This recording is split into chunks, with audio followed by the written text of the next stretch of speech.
Good afternoon, everyone. Gabe Velazquez here with you, TransferTradeSolutions.com on a Tuesday, last day of September, last day of the third quarter.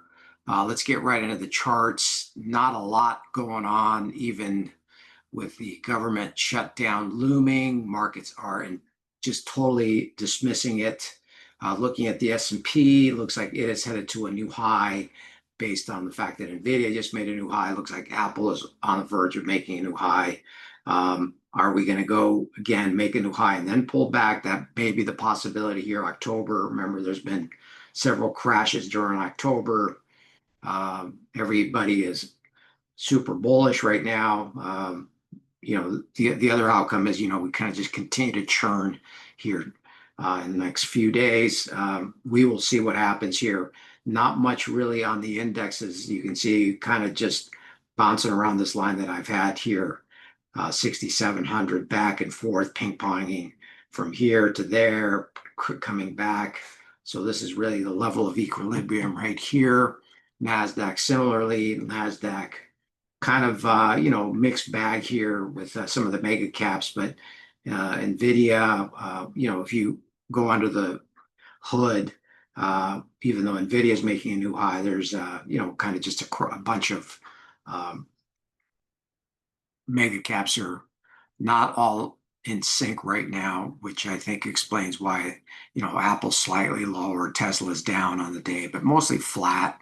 Palantir been going sideways, and so on and so forth. So, it is kind of an interesting situation with the NASDAQ kind of consolidating here and could be prone to a, kind of an air pocket. Everything else, rates just dead. What really the impact of the shutdown is going to have is we won't have a jobs number on Friday. But we will have the ADP private jobs number. Maybe the market reacts to that. But right now, it's just basically just a very, very tight range. It's very, very low volatility, which generally leads to high volatility. The dollar also just been dead, so nothing to talk about there. It's kind of been back and forth following rates. And so not sure what's going to change this here. You can see there's major resistance at 98 on the dollar. Gold has been a story, clearly making another new high. How high it's going to go. It did have an interesting, nice pullback here this last night. Pulled back almost 80 points, right back up again. So the momentum's still there. Who knows how high that's going to go? Maybe, and if it fails at 3,900 and rolls over, it could be the first time. That was a pretty nice sell-off, maybe setting up for a possible double top, but not again, kind of tough to judge that. Also, similarly with silver, I think $50 is in the cards. Silver, platinum, also, I wrote about it over the weekend. Similarly, so you see the charts on the metals. Again, just to recap here, reiterate on platinum. I believe platinum is your next big mover on the metals.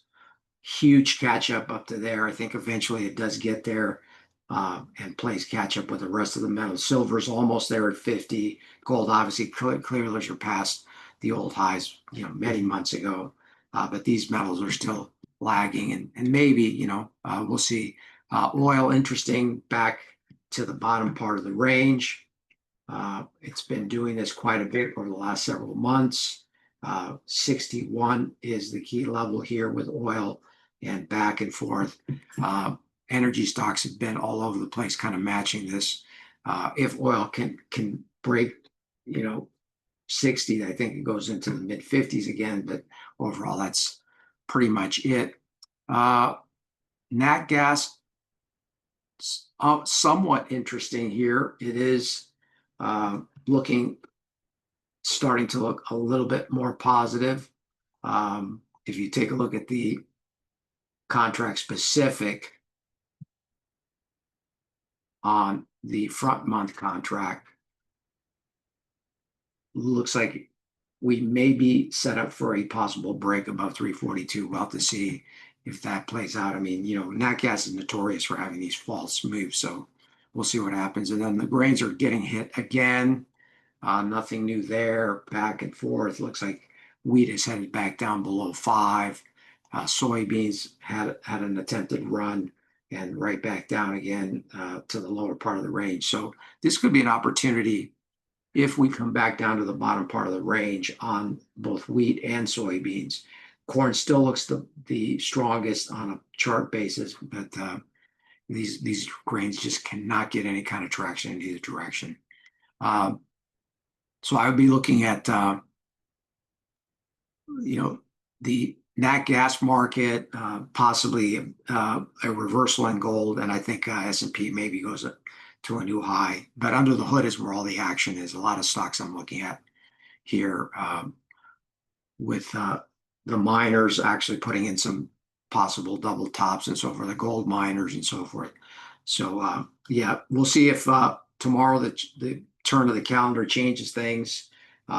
If there is a government shutdown averted, right now the market apparently doesn't really care. I think if it extends longer than a couple of days, which is typically what happens, then there may be some concern. But for now, I think the market's kind of just shrugging it off.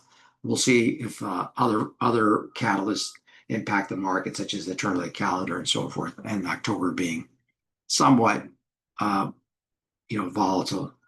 Okay, all right. I'm going to start doing this show live next week, so tune in for that. I'll be posting on X, so I'll have Q&A and whatever if you want to join me for that. I'll announce the dates starting next week. So I'll be doing it live. So keep an eye out for that. Also, sign up for the newsletter, and I will be doing another class coming up soon. Till then, have a great rest of your week. Take care.